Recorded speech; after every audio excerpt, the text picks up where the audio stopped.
My name is Robert James Carter. I am 84 years old now, and I have lived long enough to say goodbye to people I never imagined I would lose. I have watched marriages fall apart, friendships disappear, careers come and go, and I have sat in the silence of an empty home, wondering how so many years could pass so quickly. And if there is one lesson old age has taught me, it is this: the people who leave the deepest scars are rarely strangers.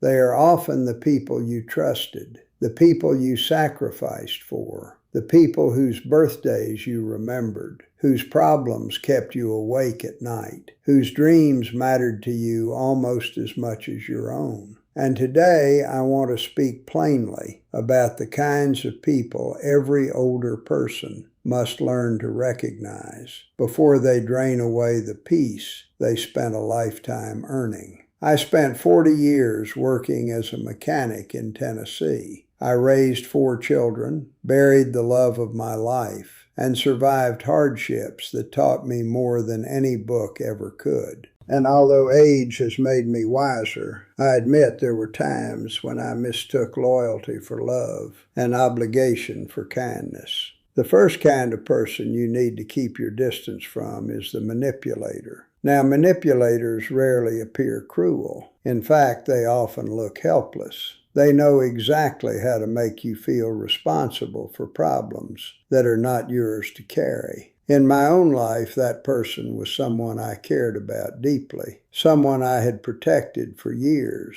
Every week brought another emergency. Rent was overdue, bills were piling up, something had broken, someone needed money, and somehow I was always the answer. At first, I believed I was being loving. I believed that helping meant saying yes, but eventually I noticed something disturbing. The problems never changed. The names and details were different, but the pattern remained the same. There was always another disaster waiting around the corner. And one day I realized something painful. The emergency itself had become the relationship. Without chaos, there was no connection. Without guilt, there was no conversation. So I stopped rushing to fix everything. I stopped answering every call with fear in my chest. And the response shocked me. Instead of gratitude, I was met with anger. Suddenly, I was selfish. Suddenly, I had changed. But the truth was, I had finally begun protecting the little piece I had left. Because at 84 years old, I no longer had endless energy to give away. The second kind of person you must be careful around is the self-centered one. These people are difficult to recognize because they rarely ask for money or favors. Instead, they slowly erase your presence. Every conversation becomes about them. You tell them about your doctor appointment, and somehow the discussion returns to their problems. You share good news, and they barely acknowledge it before shifting attention back to themselves. I had a friend like that for nearly 3 decades. We laughed together, shared meals together, celebrated holidays together. And yet one evening, after she left my house, I sat quietly in my chair and realized something that hit me harder than I expected. She had not truly asked about my life in a very long time. Not my health, not my memories, not my worries, not my dreams. I was not a friend. I was an audience. And for older people, especially those who spent years putting everyone else first, becoming invisible can happen so gradually that you hardly notice it, until loneliness starts growing even when you're sitting right beside someone. The third person you must avoid is the constant critic. These people have a talent for making you feel smaller without ever raising their voice. Nothing you do is quite right. If you rest, they call you lazy. If you spend money on yourself, they call you irresponsible. If you say no, they accuse you of being difficult. I remember a relative who seemed incapable of speaking without attaching judgment to every sentence. At first, I laughed it off. Then I defended myself. Eventually, I found myself questioning decisions I had every right to make. And one day I thought to myself, I've survived wars, funerals, heartbreak, and decades of hard work. Why am I allowing someone's opinion to steal my confidence? That was the day I stopped seeking approval from people who never intended to give it. And perhaps the most dangerous person of all is the one who only appears when they need something. Months pass without a word, no calls, no visits, no concern. But suddenly, when trouble arrives, your phone starts ringing. And because your heart is kind, you convince yourself that this time things will be different. I know that hope. I carried it for years.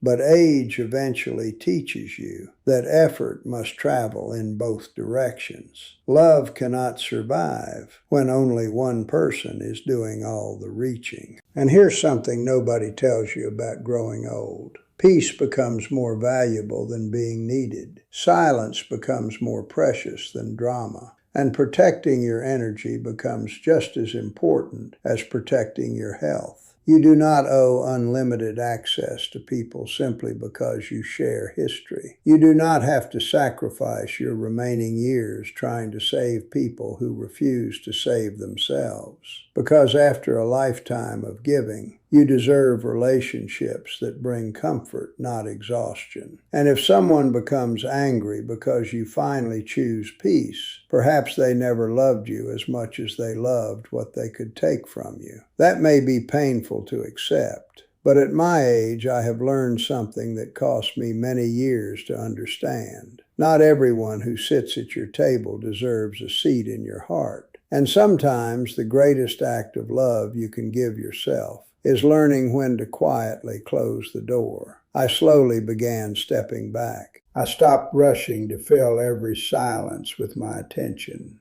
I let the phone calls become shorter. I stopped carrying conversations on my shoulders. And what I discovered surprised me. The moment I stopped playing the role of constant listener, there wasn't much of a friendship left underneath. That realization told me more than words ever could.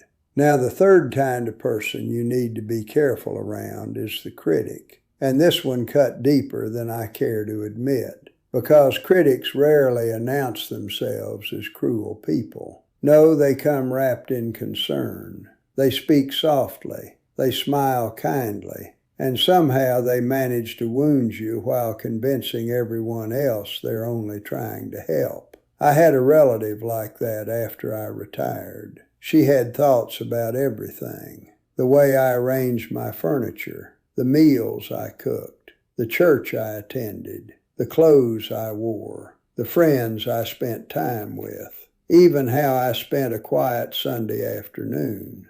Nothing was ever completely acceptable in her eyes. And because she delivered her opinions with a gentle tone and a sympathetic smile, it took me years to recognize what was happening. Little by little, she was making me doubt myself. I began questioning habits I'd enjoyed for decades. I found myself explaining decisions that needed no explanation.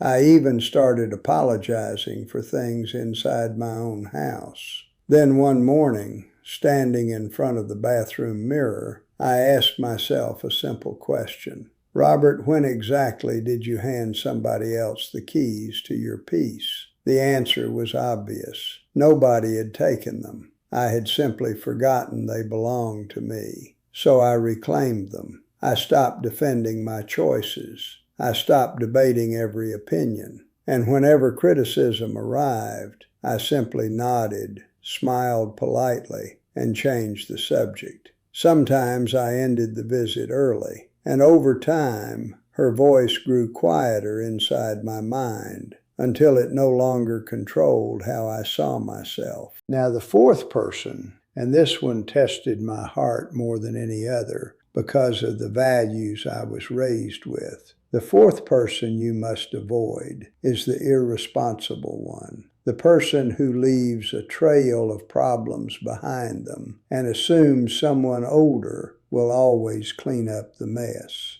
In my case, it was my great-nephew Marcus. Handsome young man, funny, charming, everybody loved him. But responsibility and Marcus had never been close friends. One fall, he came to me saying he just needed a temporary place to stay while he sorted things out. He promised it would only be for a month. Well, 1 month quietly became 13, and during those 13 months, my peaceful routine slowly disappeared. My grocery expenses nearly doubled. The utility bills climbed. The house that had once been calm and orderly became noisy and unpredictable. And at my age, peace matters more than people understand. I remember coming home one afternoon after seeing my doctor. He had just warned me that stress was putting pressure on my heart and that I needed to slow down.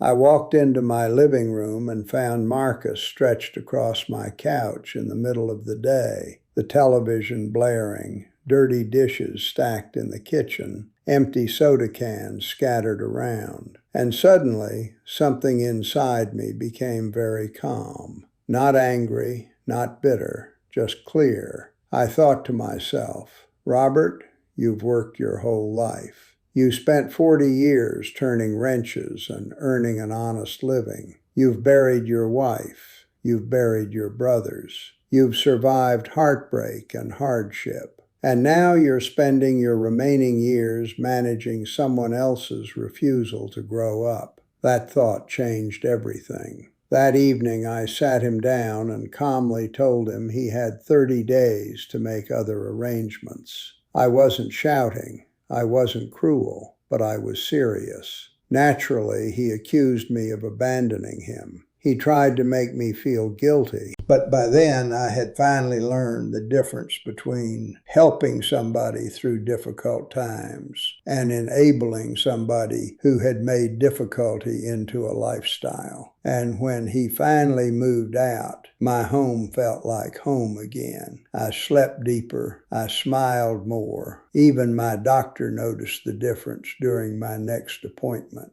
My blood pressure had improved. That wasn't luck. That was peace returning. And the fifth person, the one whose damage is so quiet you almost miss it, is the chronically ungrateful person. These people receive endlessly, but appreciate very little. No matter what you do, it never seems to matter. Nothing is enough. Nothing is remembered. Nothing is valued. And after years of giving, something painful begins to happen. Kindness slowly turns into resentment, not because you're selfish, but because the human heart was never meant to pour endlessly into an empty well. I knew a man from my church community like that. He lived alone, and I genuinely wanted him to feel included. So I drove him to gatherings. I brought meals when he wasn't feeling well. I invited him to holiday dinners. I treated him like family, but complaints followed him everywhere. The food wasn't hot enough. The drive was too long. The service at church was too early. Someone talked too much. Someone else didn't talk enough. Nothing pleased him. One Thanksgiving, I spent 2 days preparing a meal for several friends. Everyone laughed and enjoyed themselves. And after dinner, the only thing that man had to say was that the mashed potatoes were better last year. I laughed politely. But on the drive home, I felt strangely empty, and I realized something. For years, I had poured love into people who treated it like running water, expected, ordinary, something they assumed would always be there. That night, I made a quiet promise to myself. From then on, I would give my energy to people who recognized its value, not because I wanted praise, but because gratitude keeps love alive. And mutual care is what makes relationships worth carrying. Here's what I want you to understand. When you're young, you think endurance is proof of character. You think loyalty means accepting anything. You believe blood ties and old history require unlimited sacrifice. But age teaches you different lessons. When you've lived long enough, you begin to understand that peace is not a luxury, it's a necessity. And the people around you either protect that peace or slowly chip away at it. You are allowed to choose who stays close. Compassion does not mean unlimited access. Forgiveness does not require reopening doors that nearly destroyed you. And even at 84 years old, you are allowed to choose yourself. If someone consistently leaves you exhausted, if you feel anxious every time their name appears on your phone, if you feel unseen,